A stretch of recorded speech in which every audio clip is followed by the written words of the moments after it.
Hey there, and hey to you. Welcome back to another conversation with Carl and Latonya. Yes. If you haven't guessed, I am Carl, and I am Latonya Gilliard.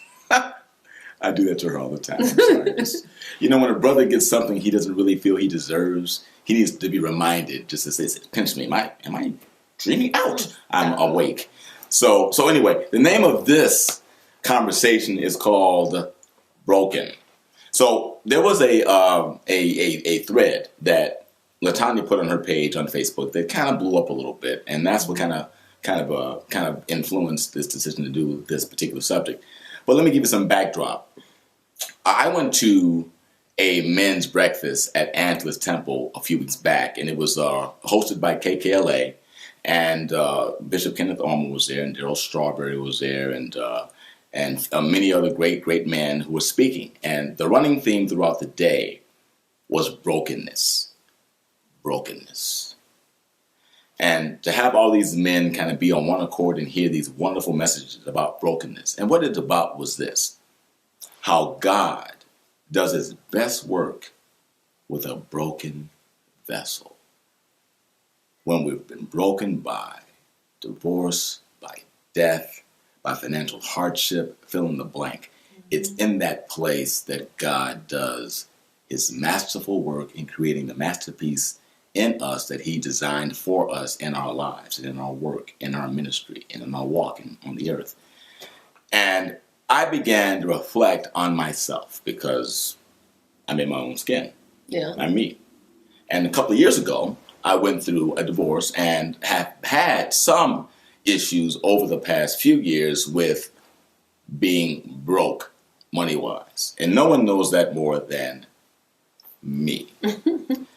So what I began to think about and remember was all the times a couple of years ago when people who meant me no well-being, actually, meant me no real positiveness in my life, were calling me broken, broke ass, you're broken. I mean, I heard that from a few people a couple years ago, and it was quite hurtful. But, you know, I knew that I was broken. And it wasn't that I didn't know this then, but the men's breakfast just amplified and reminded me of where I came from. And many of you are there right now. And be encouraged that God does his best work with a broken vessel. You know, my revelation about that, just quickly, is if you are in that position, it may sound crazy, but count it a blessing. Because what happens is, if you get so hard on the outside, if you stop being pliable, if you stop being soft to, just love and open, and you get hard, then when you come up against those hard things in life, you break. Right. But your good spills out.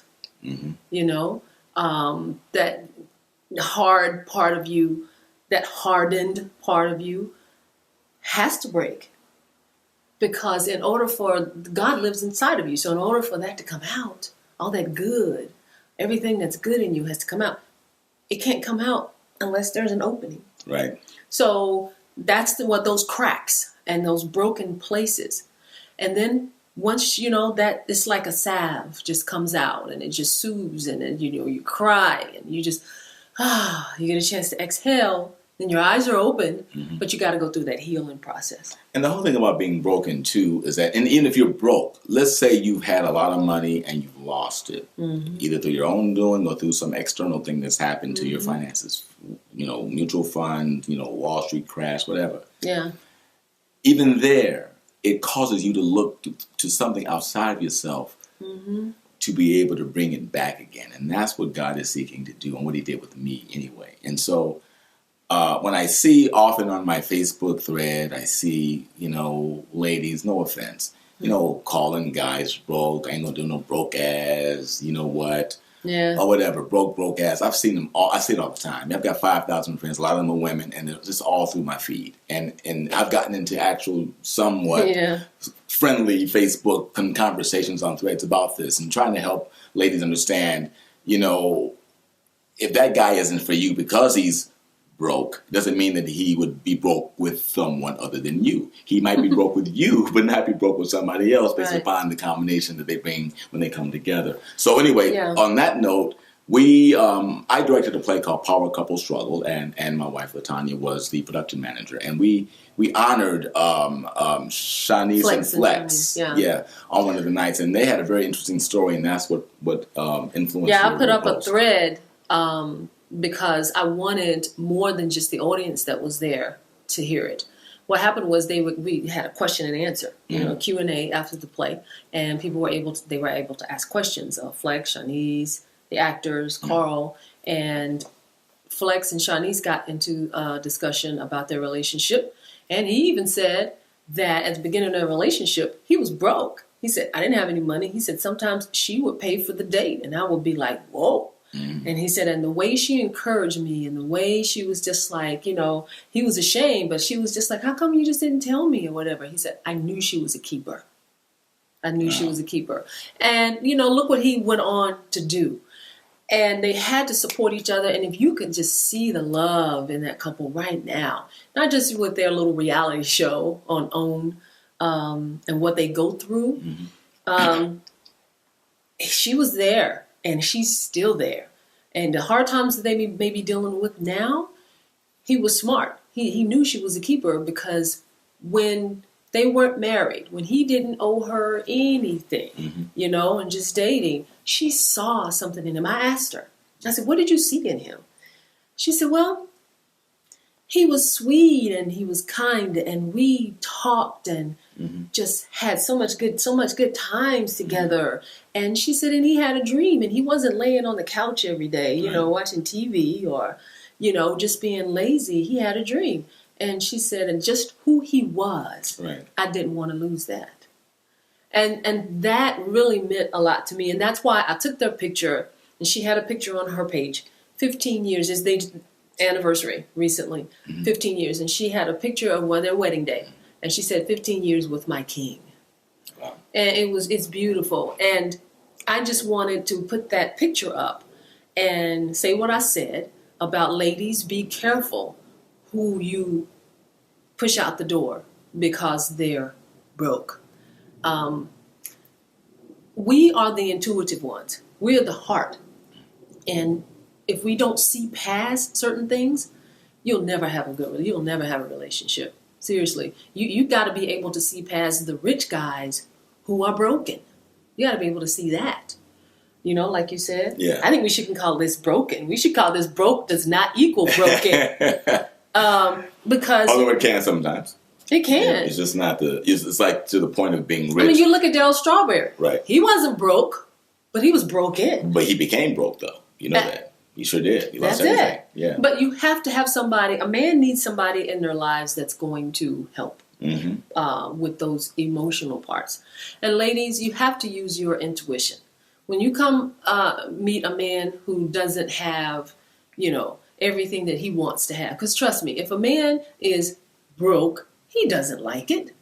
He doesn't like it. And, you don't need to rub salt into that wound by trying to make him pay for a very super expensive date or all that stuff. If he's honest with you, he's going to let you know. And there have been so many memes about that. But first of all, can you get in with his dream? As you talk to him and find out who he is, what he's about, can you believe in him? Can you tie into his dream? Do you see yourself being able to help push him on, and support him in that? Because I guarantee you, if you look at his behavior, if he's not lazy, if he's hustling, if he doesn't hang around people that are horrible and broke, for real. No, seriously, and got, good integrity and is kind to you and sweet to you. And you like being around him. And if he didn't have a dime, you would still like and care for him anyway. You just have to think that way. Right. Because you can pass on a very good guy if all you're looking at is money. But you have to change yourself, though, too, Yeah. And there's nothing wrong with wanting a man who can provide for you and take care of you financially, because that's really not the point.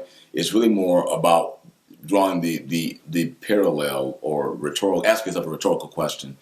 If the man had nothing, would you still be with him? Could you still buy into his life plan, his cause, his calling, his dream, if he were broke? Right. And you have to really use your tuition, ladies, because I know a lot of ladies are like, I've already had broke. I'm tired of doing broke. Or the broke dude messed me around, or he took me for my money and left me, and that kind of thing. But that's his character. Yeah, that's not the money. That's not the money, right. because you can get a guy who has money that's going to dog you out the same way. All the money in the world won't keep you there. And having your design on a rich man, which is very easy. I mean, women are drawn to power and the money. I get it. Yeah. But if that man does not have design for you and have you as the apple of his eye and want to make you his queen, you'll get nowhere. I don't care how much you're banging with what you're wearing, how your makeup is banging and all that stuff, and what you think you have to offer. If that rich and accomplished man does not have his design and has his eyes set on you, you're wasting your time, except for maybe a good time. Good time. You'll be some eye candy. You'll be his arm candy, and you may just be a notch in his belt. And if you want to be a notch, then notch away. Yeah. You're just being like, well, he's going to pay for it. He's going to take me to this place. I'm going to ride in his fancy car. Fine. Be that shallow. Yeah. No. Don't say shallow. Well, if that's all you want, that is shallow. Well, yeah, it is. So you have a right in America to be shallow. If you want to be shallow, it's America. Right. It's land of the free and home of the brave. But a man can sniff out a shallow woman. He sure can. All the time. Yeah. Sat next to a man on a plane that had money, and I asked him. I said, what do you think when the women come up to you? Can you tell right away who's genuine and who's not? He said, oh, immediately. Yeah. He said, immediately. Yeah. And I said, what do you do with the women, though, who, they just want to ride in your car. They just want to be seen with you. They just want to, get to know you because of your status. Right. And he said, oh, we might have a good time. I might ride them along a little bit. He said, but it'll never last. So you might get suckered into some stuff thinking you got you a good one that's got money. You really have to use your intuition. Yeah.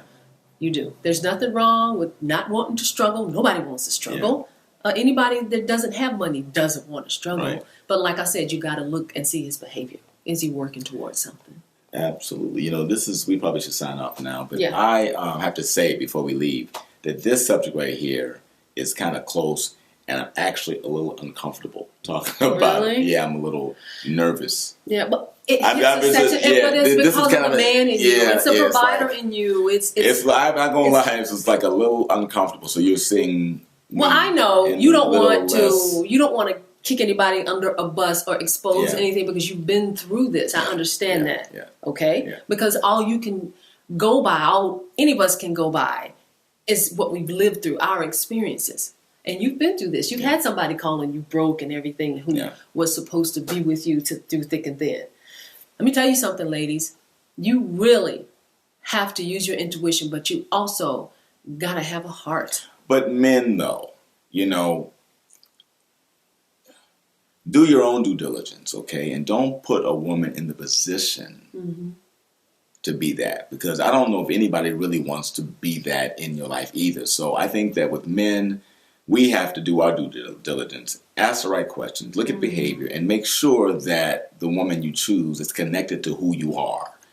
Because that's going to determine whether she'll be there through the thick and the thin, and there won't be any time restrictions to that. Because she'll, like you say, she'll see the hustle, she'll know your heart, and she will accentuate your strength and push you in your areas of strength. So I don't want to sound like I'm blaming women at all. But women, I think men even have more responsibility to vet that out when they date women, take them out, and really watch their behavior and understand themselves, know who they are and what they do and what God put them here to do. And that's really more important to me. But that's just my own thing. Well, my last word here, ladies, if it's somebody who you're tired of dating broke and all that, I understand, fine. You get one that's good, treats you right, and he's got money. Ask yourself this.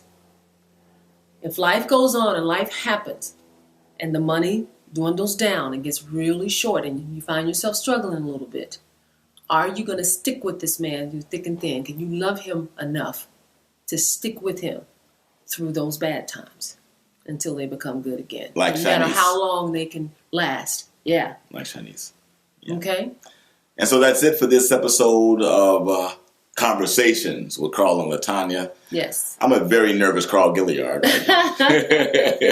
And you. Oh, but you know what? Yeah. We're getting ready to sign off, but this is what I want to pass on with Shanice and Flex. I mean, they are such an inspiration to me. If you watch their show on OWN, they were in such dire straits. Now, I don't think you've ever been there. Mm-hmm. They were in such dire straits that they pawned her beautiful wedding ring. Mm-hmm. They pawned her ring. She wanted to hold on to that ring no matter what. They were making payments on it so the pawn shop wouldn't sell it. He got a big royalty check on one of these shows, and that's the first thing he did was go get her ring back.